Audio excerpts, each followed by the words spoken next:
بسم اللہ الرحمن الرحیم۔ السلام علیکم۔ ہدایت ٹی وی کے پروگرام فیس ٹو فیس کے ساتھ میں ہوں آپ کا میزبان ناصر رینچن۔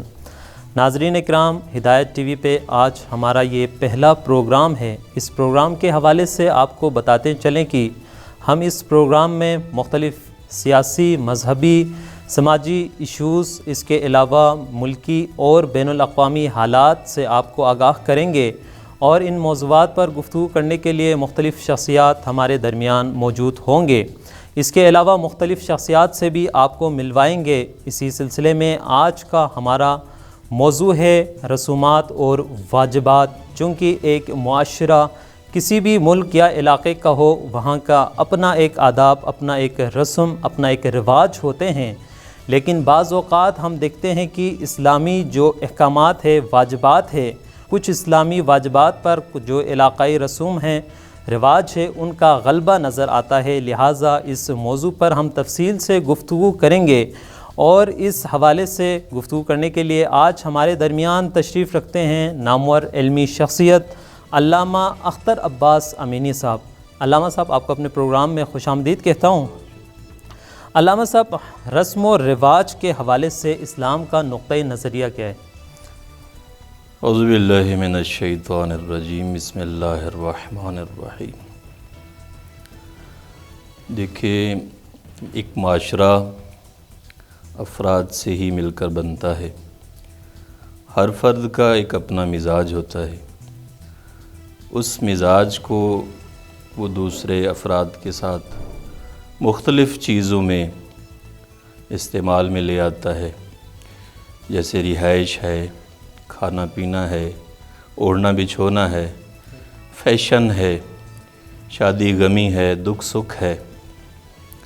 باقی معاشرتی زندگی گزارنے کے جتنے پہلو ہیں، جن میں تعلیم بھی آ جاتی ہے، اور حتیٰ جس میں ہم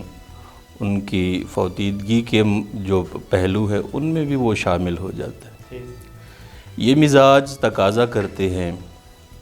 اس معاشرے میں زندگی گزارنے میں کہ جہاں وہ اپنے مذہب، اپنے مسلک، اپنے دین، چاہے وہ اسلام ہے یا کوئی اور دین، اس کو فالو کرنے کے ساتھ ساتھ جدید دور کے تقاضوں کو بروئے کار لاتے ہوئے، ان کو مد نظر رکھتے ہوئے اور بھی چیزوں کا ان کو ایڈ کرتے جاتے ہیں اپنی زندگی میں، جو کہ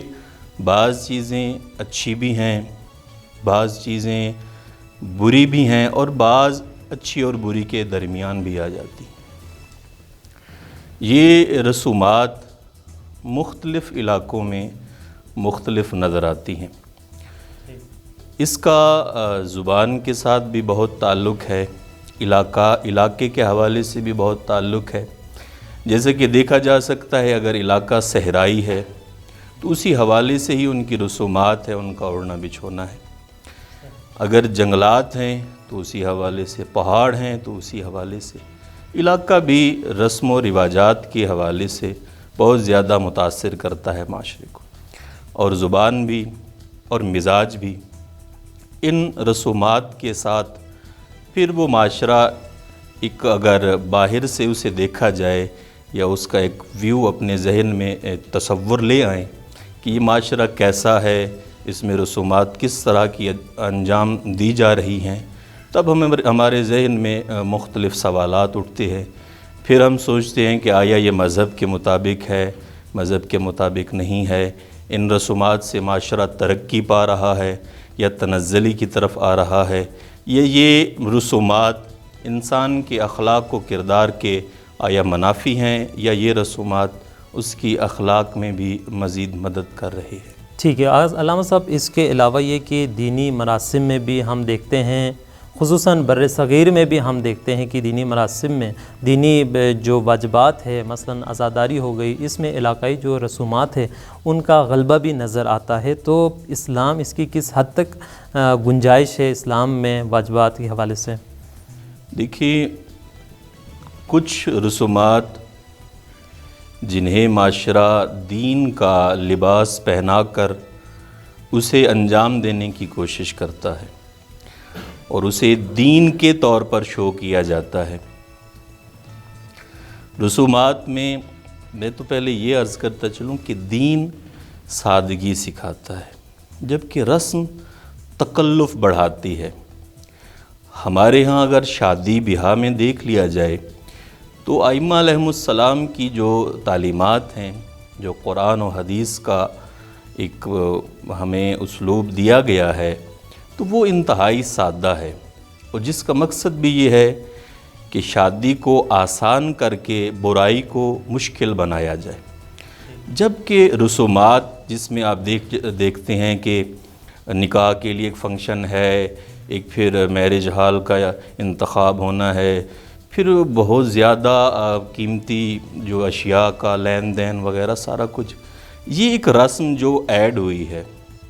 اس شادی بیاہ میں، اس نے تکلف کو بڑھا دیا ہے۔ اب اس سے کیا ہوتا ہے،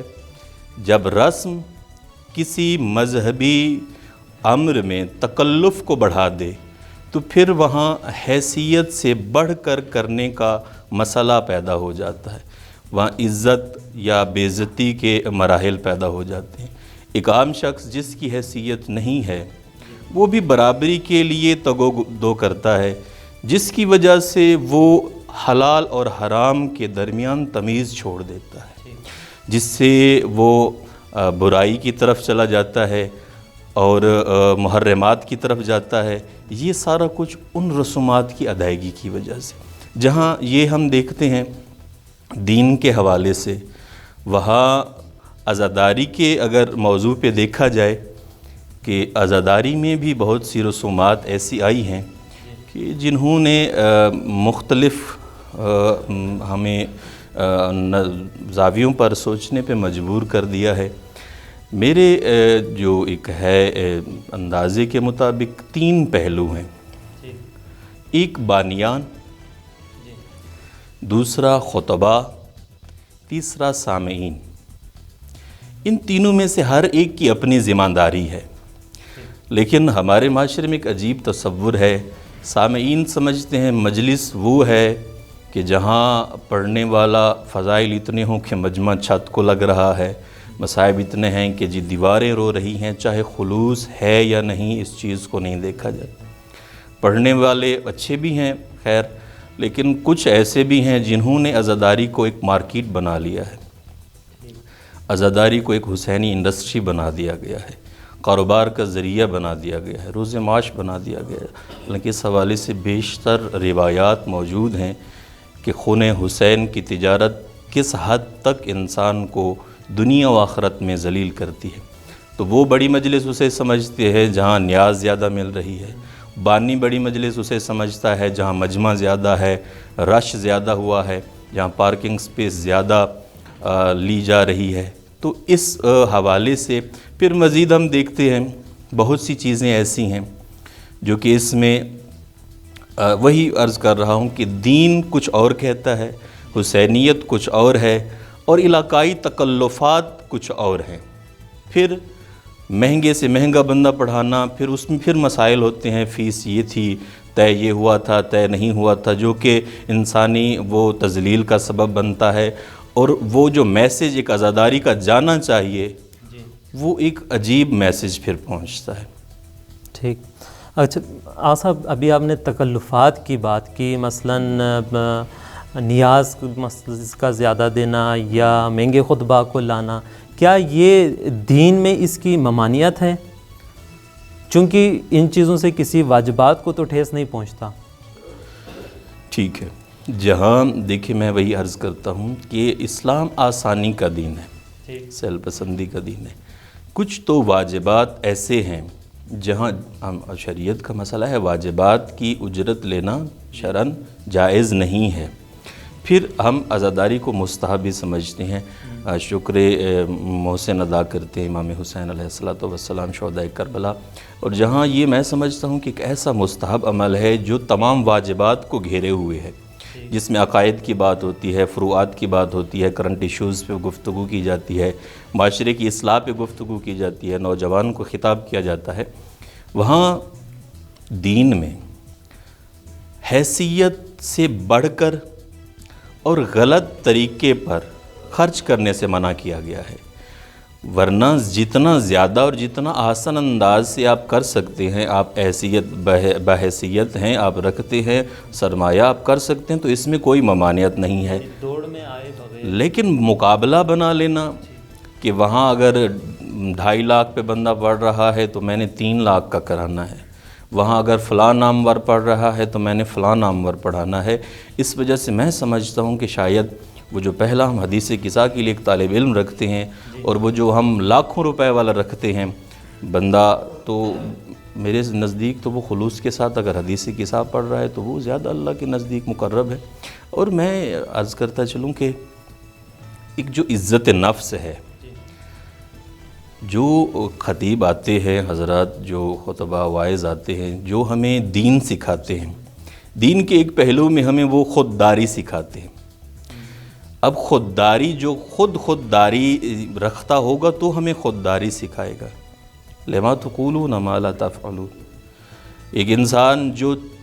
لاکھوں روپے میں مجلس پڑھ رہا ہے، عشرہ پڑھ رہا ہے، اور وہ بعض اوقات پانی کی بوتل لے آئیں، سگریٹ کی ڈبیا لے آئیں، فلاں چیز لے آئیں، وہ بانی سے تقاضا کر رہا ہے آج کھانے میں یہ کھایا جائے گا، تو آپ یہ خود ایک ماحول دیکھیں کس طرح کا بنا ہوا ہے۔ آیا یہ وہی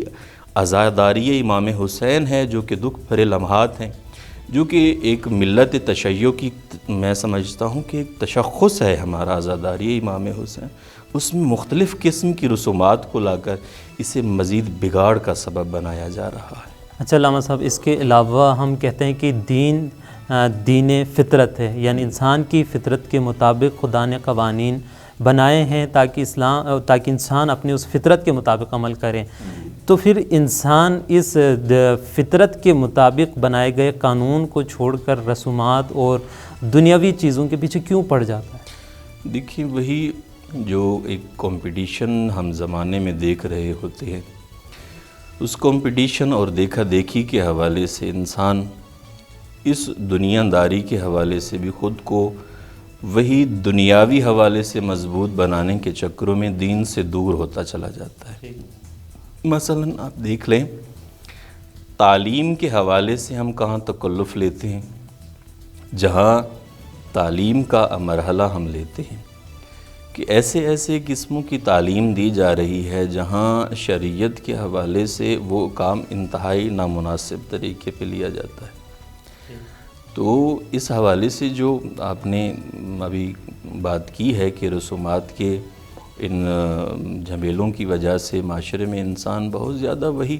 بھاگ دوڑ اور ایک دوسرے کے مد مقابل لے آنا، میں اکثر عرض کرتا رہتا ہوں، ہر انسان کا ایک اپنا ہی پیپر ہے، اپنے ہی سوالات ہیں، وہ دوسرے کو کاپی کر کے اس کے آنسر لکھے گا تو اس کے جوابات غلط ہو جائیں گے۔ ہر انسان کا اپنا ہی اس کی بساط کے مطابق اللہ نے اسے تکلیف دی ہے۔ یہ ضروری نہیں ہے کہ سامنے والے کے جو ہیں اس کے تکلیفیں، جو اس کے مسائل ہیں، وہ آپ کے بھی مسائل ہوں۔ وسائل کے مطابق اللہ نے مسائل رکھے ہیں۔ جو شریعت کی تکلیفات ہیں، آپ خود جانتے ہیں حج کب ہے، زکوٰۃ کب ہے، خمس کب ہے، اگر وہ آپ کے پاس نہیں ہے لمٹ تو اللہ نے وہ آپ کو نہیں ہے اس پہ واجب قرار دیا۔ یعنی دین نے بھی ہمیں سکھایا ہے کہ تمام فروعات بھی ہر بندے پہ واجب نہیں ہے، ایک تقسیم کار ہے۔ تو ہم معاشرتی زندگی میں بھی اسی چیز کو ملحوظ خاطر رکھیں کہ جہاں دین نے ہمیں یہ سکھایا ہے کہ ہر ایک واجب ہر شخص پہ نہیں ہے، تو دنیاوی بھی ہمیں ہر رسم ہر بندے کے مطابق ادا کرنے کی کوشش نہیں کرنی چاہیے، جس کی وجہ سے پھر حلال و حرام کا فرق ختم ہو جاتا ہے۔ علامہ صاحب، آپ نے ابھی فرمایا کہ ہر انسان کے اوپر جو واجبات ہیں وہ بھی اسی مطابق اور بساط کے مطابق اس کے اوپر تکلیف ہے۔ بعض اوقات جب ہم کوئی غیر دینی رسم یا اس حوالے سے ہم جب اب بات کرتے ہیں تو لوگ کہتے ہیں کہ بھائی دین میں کوئی جبر نہیں ہے، ہر ایک بندے نے اپنا حساب دینا ہے، اس طرح کہہ کے روکا جاتا ہے۔ تو اس کے لیے کیا راہ حل، ہم کیسے پھر سمجھائیں معاشرے کی تشکیل اور ان کی تعمیر کیسے ہو؟ دیکھیں، قرآن مجید میں اللہ نے واضح کہہ دیا، لا یکلف اللہ نفسا الا وسعہا، اللہ نے کسی کو بھی اس کی وسعت، اس کی بساط سے زیادہ تکلیف نہیں دی ہے۔ اچھا، جہاں یہ ہے ایک غریب اور فقیر بندہ ہے جو دہاڑی دار ہے، 300 500 1000 کے ذریعے اس کا گھر چل رہا ہے، آپ یہ سوچ سکتے ہیں کہ اس پہ آخرت میں اس سے پوچھا جائے گا تم نے حج کیوں نہیں کیا؟ کہے گا اللہ وہ آپ نے جو میرے قوانین بتائے تھے حج میں، جس میں یہ تھا کہ اگر تمہاری وہ حیثیت حج والی آ گئی ہے، تمہارے پاس اتنا مال ہے تو تم نے حج ادا کر۔ اسی طرح جو آپ نے کہا ہے کہ لا اکراہ فی الدین، تو اس سے اگلی آیت اس کا جواب موجود ہے، قد تبین الرشد، دین میں کیوں جبر نہیں ہے؟ دین میں اس لیے جبر نہیں ہے کہ ہدایت اور گمراہی کے راستے واضح کر دیے گئے ہیں، اللہ نے بتا دیا ہے کہ یہ دو راستے ہیں، ہدینہ السبیل اما شاکر و اما کفورا، میں نے دو راستے بتا دیے ہیں، یہ شکر کرنے والا راستہ ہے اور یہ کفران نعمت والا راستہ ہے۔ اب جبر کیا نہیں ہے کہ جب پتہ چل گیا ہے کہ ہدایت یہ ہے گمراہی یہ ہے، اب جبر پکڑ کر تم نے اللہ نے ہدایت کی طرف نہیں لے آنا، پکڑ کر شیطان نے گمراہی کی طرف نہیں لینا۔ شیطان صرف وسوسہ کرتا ہے، اللہ اس کے مد مقابل مضبوط ہادی عطا کرتا ہے جو کہ ہدایت، باقی کام کرنا نہ کرنا انسان کے اختیار میں۔ یہ آپ کی بات درست ہے، لیکن میں جو کہنا چاہ رہا تھا وہ یہ تھا کہ بالکل جبر تو نہیں ہے، لیکن جب ہم کسی تک ظاہر ہے یہ صحیح اور غلط کا راستہ بتانا تو پڑے گا، اس کو نا دکھانا تو پڑے گا کہ یہ صحیح ہے یہ غلط، لیکن دوسرا مخاطب وہ اس سے ہی منع کرتے ہیں کہ بھائی آپ ہمیں نہ سکھائیں، اس صورت میں کیا ہمارے پر کیا تکلیف اس وقت ہوتی ہے؟ دیکھیں اس حوالے سے جہاں رسول خدا کے سامنے بھی اس طرح کے بندے آئے ہیں کہ رسول نے پیغام حق دیا، ادھر سے انہوں نے پتھراؤ کیا،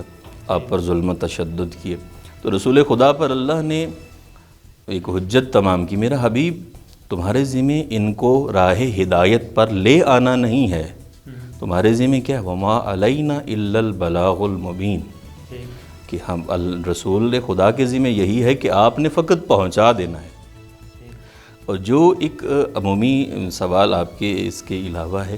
آپ کے ذمہ پہنچا دینا ہے، عمل کرنا یا نہ کرنا، پھر امر بالمعروف اور نہی عن المنکر کہاں کرنا ہے اس کے بھی مراحل ہیں، جہاں اس کو ایکسیپٹ کیا جا رہا ہے، جہاں آپ کی بات سنی جا رہی ہے، جہاں آپ کو جان کا خطرہ ہے، اور مسائل ہیں جہاں آپ کو پتہ ہے کہ پیغام حق کی تذلیل ہوگی، وہاں شریعت نے بھی روکا ہے۔ اچھا ایک عرض کرتا چلو، ہمارے ہاں ایک جملہ جو عموماً بولا جاتا ہے وہ یہ ہے کہ جی عقیدہ اپنا اپنا، آپ اپنا عقیدہ ہم پہ نہ تھوپیں،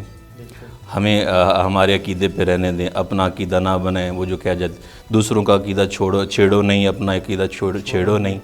اللہ نے 5 شریعتیں نازل فرمائی، حضرت نوح علیہ السلام، حضرت موسیٰ، حضرت عیسیٰ، حضرت داؤد اور رسول خدا، 5 شریعت، حضرت ابراہیم اور رسول خدا، 5 شریعتیں اللہ نے نازل کی۔ ان 5 شریعتوں میں، اب سنیے گا جملہ، 5 شریعتوں میں پروردگار نے فروعات میں تبدیلی کی ہے، عقائد میں تبدیلی نہیں کی۔ جو عقائد حضرت نوح کی شریعت کے تھے وہی عقائد حضرت ابراہیم کی شریعت کی، وہی جناب موسیٰ کی، وہی جناب عیسیٰ کی، وہی رسول خدا کی، تمام شریعتوں کے عقائد وہی ایک ہیں۔ تو جب انبیاء 1,24,000 انبیاء اور 12 ائمہ علیہم السلام، ان تمام کے عقائد وہی ایک عقیدہ ہے، تو آپ یہ کیسے کہہ سکتے ہیں آپ کا اپنا عقیدہ میرا اپنا عقیدہ؟ ایسا بالکل نہیں، عقیدہ وہی ہوگا جو اللہ نے انبیاء کے ذریعے، ائمہ کے ذریعے ہم تک پہنچایا ہے۔ اب ایک اور بات، امام سید الساجدین علیہ السلام سے ایک بندے نے پوچھا، مولا فلاں مسئلے کے بارے میں آپ کی کیا رائے ہے؟ تو مولا نے کہا ایسا نہ پوچھو، ہم سے ہماری رائے نہ پوچھو، ہم سے یہ پوچھو اللہ اور مصطفیٰ کا حکم کیا ہے۔ تو جہاں وہ اپنا عقیدہ نہیں بنا سکتے، وہ محافظ عقیدہ پروردگار ہیں، محافظ شریعت مصطفیٰ ہیں، تو ہم اور آپ کون ہو سکتے ہیں اپنا عقیدہ بنانے والے؟ ہم نے بھی وہی عقیدہ رکھنا ہے جو اللہ کا حکم ہے۔ اس کے علاوہ علامہ صاحب یہ کہ رسومات کی لمٹ کیا ہے، یعنی کوئی بھی اسلامی واجبات ہو، اس میں کس حد تک ہم معاشرے کی رسم کو اپنا سکتے ہیں؟ صحیح، دیکھیے میں نے وہی عرض کیا شروع میں ہی کہ رسم 2 طرح کی ہو سکتی ہے، ایک رسم ہو سکتی ہے جو اسلام کے قوانین، اسلام کے ضوابط، اسلام کے اصولوں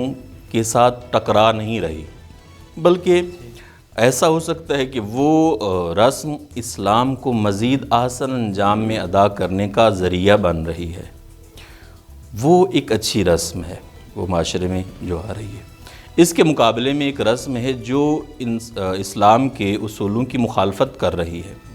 اس رسم کا خاتمہ ہونا چاہیے۔ جیسے کہ میں نے ابھی عرض کیا، ہماری زندگی میں، شادی میں، خوشی میں، غمی میں، حتیٰ عزاداری میں جب ہم تکلفات کی طرف بڑھ جاتے ہیں تو ہم نہیں دیکھتے کس ذریعے سے دولت آ رہی، کس ذریعے سے میں یہ سارا کچھ کر رہا ہوں۔ حتیٰ لوگ بینکوں سے سود پہ پیسے لیتے ہیں، یا لوگوں سے سود پہ قرضہ لے کے جو اپنے دکھ سکھ کرتے ہیں، جو اپنی رسومات کرتے ہیں، اس کے ذریعے سے وہ دنیاوی ایک برابری تو دیکھ رہی ہیں، لیکن پروردگار کی مخالفت اور شریعت کا جو جنازہ نکل رہا ہے اس کی طرف متوجہ نہیں ہے۔ تو رسم اس حد تک جائز ہے جہاں وہ حدود اسلام کو پار نہیں کر رہی۔ علامہ صاحب، انہی رسومات کی وجہ سے روزمرہ عام انسان کی زندگی مشکلات کا شکار ہے۔ کیسے لوگوں میں شعور پیدا کیا جائے؟ وہ کون سے ذرائع ہیں جن کے ذریعے ہم لوگوں میں اس چیز کو اجاگر کیا جائے کہ بھئی یہ رسومات اس حد تک ٹھیک ہے، واجبات پہ آپ نے اس طرح عمل کرنا ہے، اپنی زندگی کو رسومات سے نکل کر آسان بنانی؟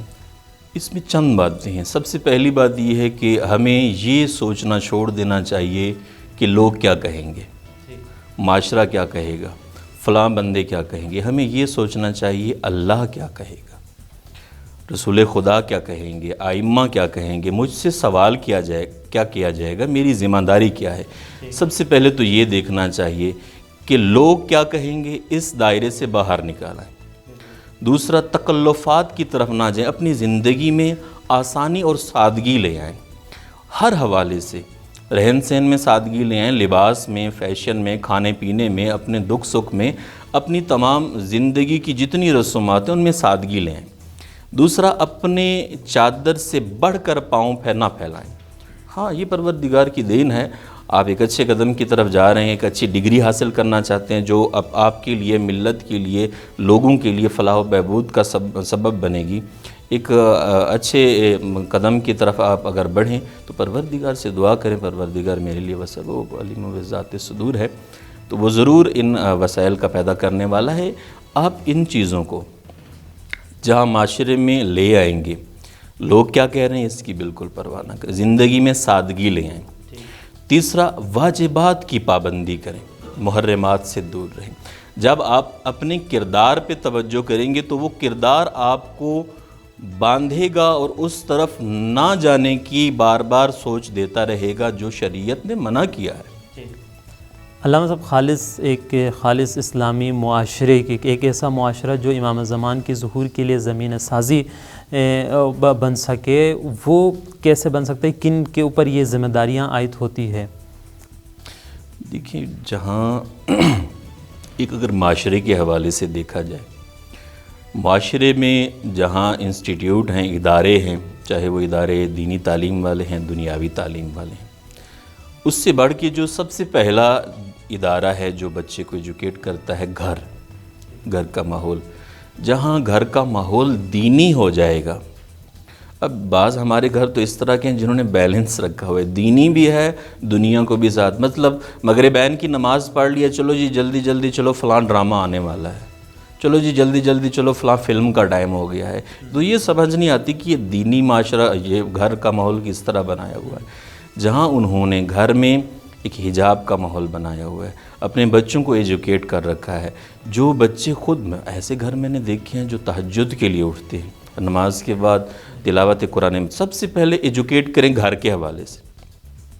اگر امام زمانہ کی وہ سپاہی بنانا، امام زمانہ کے لیے ہم نے بچوں کو تیار کرنا ہے تو یہ گھر کے ماحول سے، پھر آپ اپنے بچے کو کیسے اسکول اور کالج میں بھیج رہے ہیں اس کے حوالے سے، پھر نوجوان نسل کو چاہیے کہ وہ علماء کے قریب ہوں، علماء کی بات سنیں، علماء کی محفل اور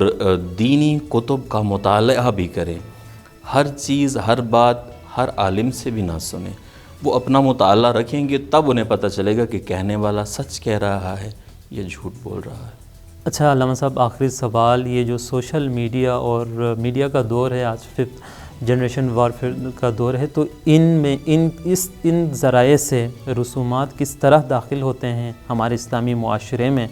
اور نوجوانوں کو خصوصاً، چونکہ نوجوان کا طبقہ زیادہ اس چیز کے استعمال میں ان ہیں،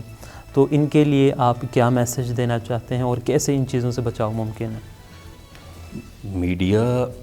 چلانے سے زیادہ، جہاں فیس بک چلاتے ہیں، واٹس ایپ چلاتے ہیں، انسٹاگرام، دوسرے جتنے بھی فیس بک کی ایپس استعمال کرتے ہیں نوجوان، ان کو چلانے سے پہلے ان کی آگاہی دینا ضروری ہے۔ آپ فیس بک چلا رہے ہیں، کیوں چلا رہے ہیں؟ واٹس ایپ کی ضرورت کیوں آن پڑی ہے؟ یوٹیوب کا آپ نے کیوں اکاؤنٹ بنایا؟ یہ کس لیے آپ چلا رہے ہیں چینل وغیرہ؟ جب ان کی آگاہی دیں گے، ان کو استعمال کس طرح کرنا ہے، وہاں آپ دیکھ رہے ہیں ایک جو موبائل ہے، جہاں یہ چیزیں آپ اپلیکیشنز کے ذریعے سے سوشل میڈیا ایک وار چل رہی ہے، جہاں مسلمانوں کی نوجوان نسل کو خصوصاً ٹارگٹ کیا جا رہا ہے، اور مغرب کی ثقافت کو ان پہ تھوپنے کی کوشش کی جا رہی ہے۔ اور آپ دیکھتے رہتے ہیں آئے روز جو یہ اپلیکیشن سوشل میڈیا ہے، ہمارے نوجوان، ان کا لباس ویسا ہوتا جا رہا ہے، ان کی کٹنگ ویسی ہوتی جا رہی ہے، حتیٰ پروردگار رحم فرمائے، ہدایت دے، انہوں نے داڑھیوں کے عجیب و غریب سٹائل بنا لیے ہیں، یہ نہیں دیکھا کہ سنت نبوی کی یہ توہین کر رہے ہیں۔